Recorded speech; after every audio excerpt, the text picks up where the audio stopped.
Finalmente, amanhã tem Fluminense pelo Campeonato Brasileiro, 18ª rodada, Fluminense e Cuiabá, estreia do Thiago Silva, e nesse vídeo aqui você vai saber como que o Fluminense está possivelmente escalado para amanhã e quem vai ser a dupla de zaga aí do Thiago Silva. Vamos falar tudo sobre o jogo de amanhã, depois da vinheta.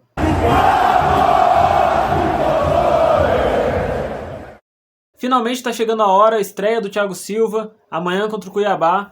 Nesse vídeo a gente vai falar desse jogo. Antes, se você não é inscrito, se inscreve aqui no canal, deixa seu like, deixa seu comentário, participa aqui comigo. Quanto mais você participar, mais longe esse vídeo pode chegar. Me ajuda com o canal cresce dessa maneira. Para você não custa nada, mas para mim significa muito. Então se você puder se inscrever, puder deixar seu comentário, puder participar aqui no vídeo, para mim vai ser muito bom e eu te agradeço bastante. Mas agora vamos falar dessa situação aí, dessa estreia do Thiago Silva.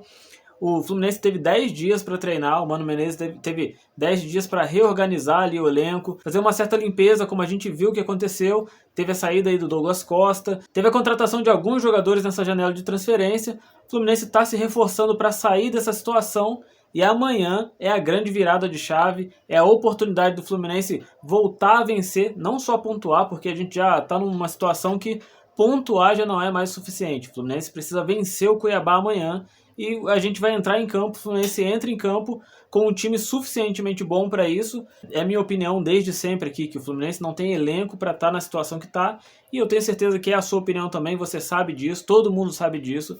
O Fluminense está nessa situação não por acidente, a gente sabe que isso não foi um acidente, foi uma coisa que foi acontecendo ao longo do tempo, problemas que todo mundo estava vendo que aconteciam e que não foram resolvidos, e o Fluminense vai precisar resolver agora. A gente sabe que não foi por acaso, mas a gente sabe que o Fluminense tem um elenco muito além disso que está produzindo no Campeonato Brasileiro. E a gente enfrenta amanhã o Cuiabá. O Cuiabá é o 15º colocado do Campeonato Brasileiro, com 16 pontos.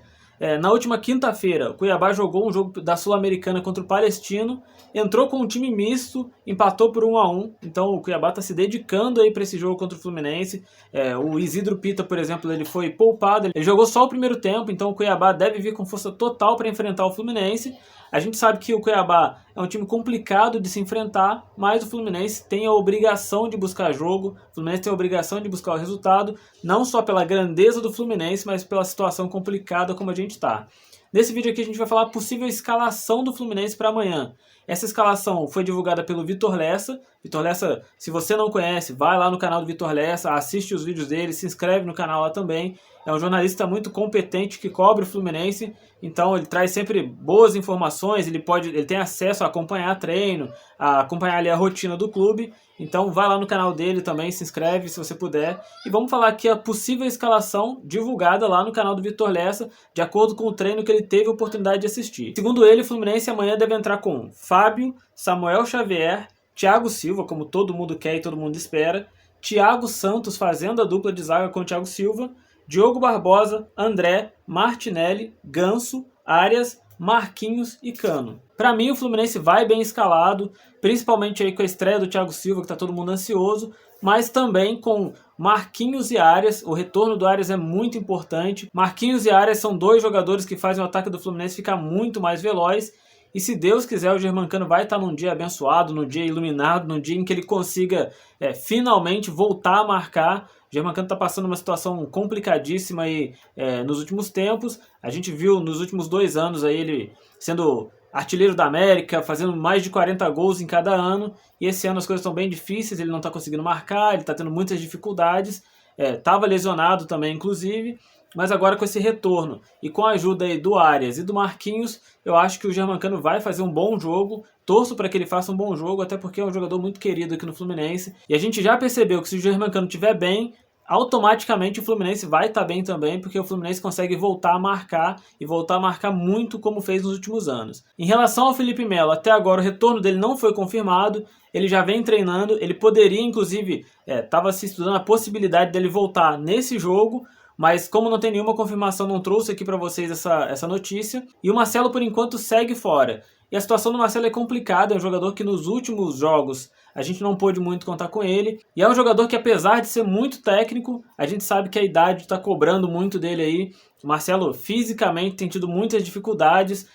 Tem muita gente que pede, inclusive, que ele seja escalado ali no meio campo, ao invés da lateral. Defensivamente, historicamente aí do Marcelo, a gente sabe que historicamente ele nunca foi um grande defensor, sempre foi um lateral que participou muito do ataque. E ele está tendo muitas dificuldades aqui no Campeonato Brasileiro, até pela idade que ele está. Na cobertura, na recomposição, talvez aí seja até o momento do Marcelo começar a pensar em parar. É inevitável, uma hora ele vai ter que parar. E a gente está vendo aí que fisicamente ele está tendo muita dificuldade. Talvez ele não consiga mais render como rendeu no Fluminense, na nossa campanha da Libertadores, por exemplo, na campanha daquele Carioca em cima do Flamengo.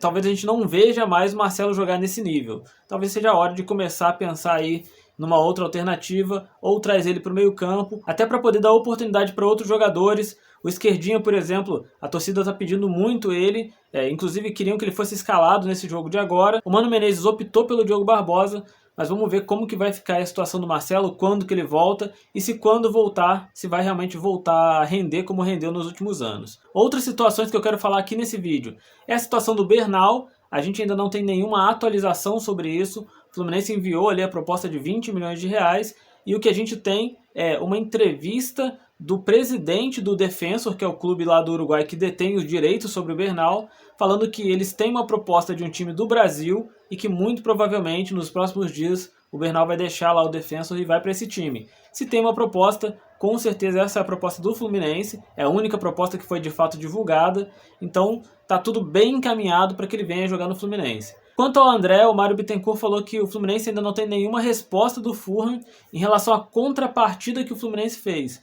Parece que o Fluminense recebeu uma proposta de 20 milhões de euros pelo André, fez uma contraproposta ali, eu não sei os detalhes dessa contraproposta, mas muito possivelmente ela envolve alguns bônus, um valor um pouco maior, que é o que o Fluminense quer. O Fluminense quer algo em torno de 30 milhões de euros pelo André. Foi a proposta que o Fluminense recusou pelo André no passado. O Fluminense entende que o André é o mesmo jogador, com o mesmo potencial, com o mesmo valor de mercado, um jogador que pode entregar tecnicamente a mesma coisa, não é pela má fase do Fluminense, é uma fase coletiva do time, que o André deixou de ser o mesmo jogador. O Fluminense entende que o André vale mais do que o Fulham está oferecendo, fez a contraproposta, mas ainda não tem nenhuma resposta. Na minha opinião, a gente já não pode mais contar com o André, eu já falei isso em outro vídeo. O André, para mim, ele já é praticamente ex-jogador do Fluminense, porque se o Fluminense não negociar ele com o Fulham, vai negociar com outro clube. O Fulham é quem fez a proposta, mas a gente sabe que muito possivelmente tem outros clubes interessados. O André tem mercado na Europa, o André é um jogador com uma idade muito boa, tecnicamente muito bom. A gente sabe que ele não deve ficar no Fluminense. E pelo que eu tenho acompanhado, é muito difícil o André continuar no Fluminense. Então não contaria com o André aí mais. A gente sabe que tecnicamente o time perde muito com a ausência dele, mas é inevitável que o Fluminense vá vender ele pelo todo o histórico. Eu já falei aqui várias vezes, em vários vídeos aqui, na questão do acordo que foi feito entre ele e o presidente. Ele ficou aqui para jogar Libertadores, a gente venceu, e agora o Fluminense tem um jogador que quer ir para a Europa. Na Europa tem um time interessado, e não é todo dia que você consegue vender um jogador a 30 milhões de euros. Bom, esse foi o vídeo de hoje. Se você não é inscrito, se inscreve no canal, deixa seu like, seu comentário, participa aqui comigo. E se você assistiu esse vídeo aqui até o final, muito obrigado e até a próxima.